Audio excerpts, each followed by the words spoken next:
Occasionally, I'm asked what I think about using some particular remedy for some particular ailment. When I get questions like this, my main goal is to help the person asking me the question to understand the principles of what we call the health message. What is the health message, you ask? Good question. I'll start from scratch in case you're new to this whole thing. First, I'll give you a nutshell version of the history, and then I'll explain some of the actual content of the health message as it relates to knowing what remedy to take for a given ailment. So, the health message is really that part of the Seventh-day Adventist teachings that relates to health. The Seventh-day Adventist Church had its beginnings in the mid-1800s, and there are always a few members who had somewhat of a focus on health, but for the first couple of decades, health really wasn't part of the SDA message. Among the founders of the church was a woman named Ellen White, who, if you aren't familiar with her yet, I highly recommend getting familiar. You can read her writings for free at egwritings.org. We regard Ellen as more than just one of the founders of the SDA Church, and more than just a good author.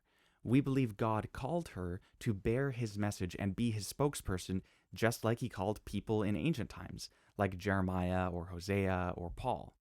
Anyway, starting in 1863, Ellen White started to teach some things regarding health, like the idea that being as healthy as we can is a sacred duty. And of course, there's more to it than that.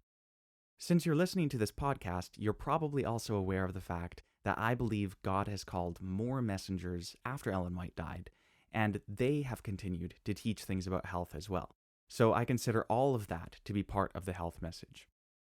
But really, in principle, everything I have to say in this episode is rooted in things that Ellen White had to say about health.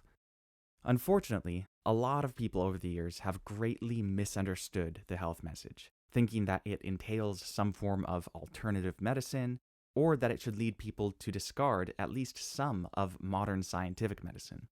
This couldn't be further from the truth, as I'll explain in a minute.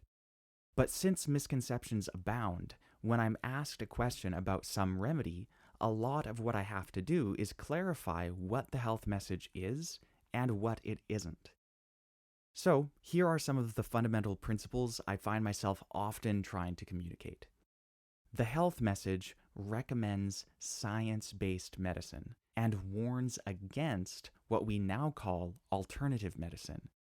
When the health message started back in the 1800s, there actually wasn't an established medical science, so the divide between mainstream and alternative medicine didn't even exist yet.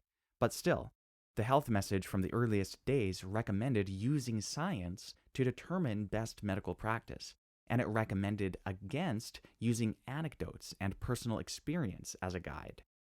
Related to this is another major misconception about the health message. Many have the mistaken idea that God's appointed methods of healing consist of so-called natural remedies, or essential oils, supplements, or even things like energy healing. Most often, the way these methods are legitimized is by reference to personal experience. Someone tries something, they think it helped them, then they recommend it to others. Or people just recommend what they have heard helped someone else. Ellen White explicitly counseled against this way of drawing medical conclusions. One of the best places in her writings where she gives this counsel is in Experience Not Reliable, which is a chapter in her book Testimonies for the Church, Volume 3, starting on page 67. I put a hyperlink in the show notes that'll take you directly to where you can read this. As that chapter, among other places, testifies, what the health message really teaches is that the heaven-ordained method of verifying which treatments work and which do not is rigorous science and going with the best health authorities of today. Again, I really recommend reading Experience Not Reliable. A natural question to ask at this point is, who are the best health authorities? First of all, someone is not a genuine health authority by virtue of being your friend or family member. They may be your friend and they may be sincere, but that doesn't mean they have a genuine knowledge of medicine. Likewise, naturopaths, homeopaths, chiropractors, or anyone who promotes unfounded medical ideas like Reiki, acupuncture, aromatherapy, or the countless so-called miracle plants and supplements out there. None of these people are genuine health authorities.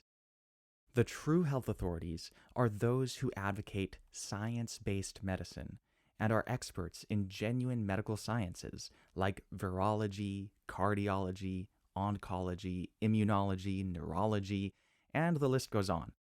Again, the health message recommends against using alternative medicine therapies and also against following the advice of non-experts, even if they have testimonials in favor of some product or method.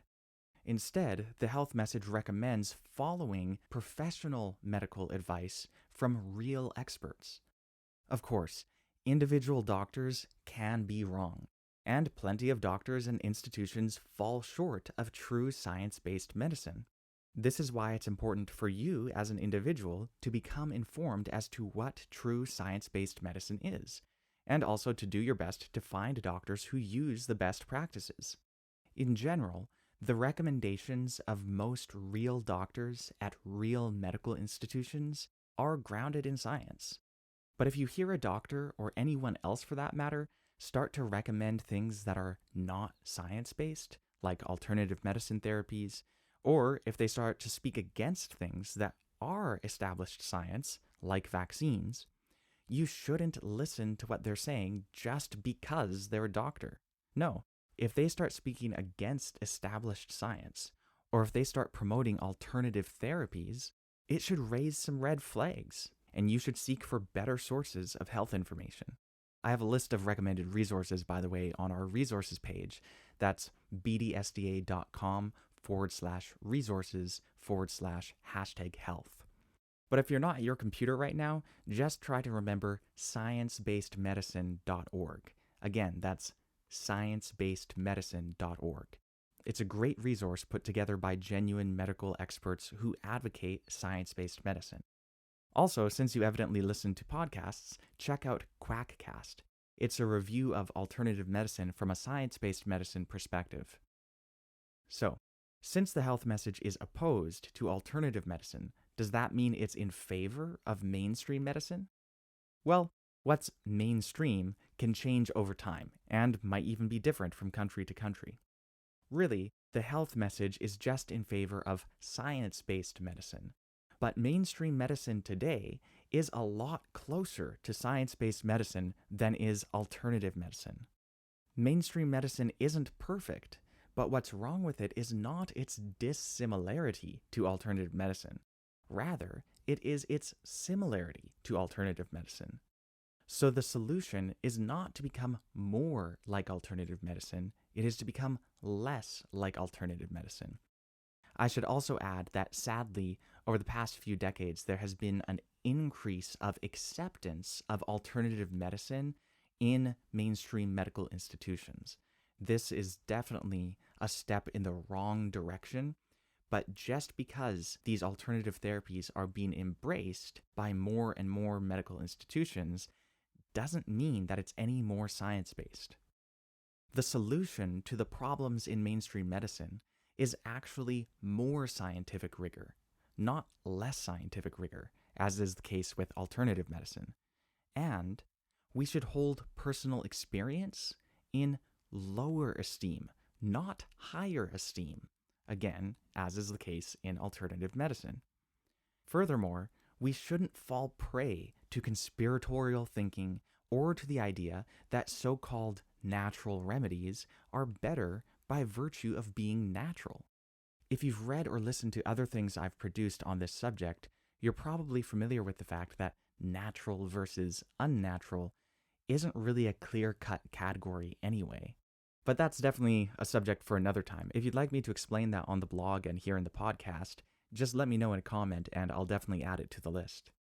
Lastly, if you have some sort of sickness, the best way to find a solution is not to look for evidence for a particular remedy you may have in mind. Instead, simply find out what science-based experts have already shown to be a safe and effective treatment for your condition. Talk to your doctor. Let them know that you want science-based medicine, and listen to them with a recognition of the fact that they know much more about health and disease than you do.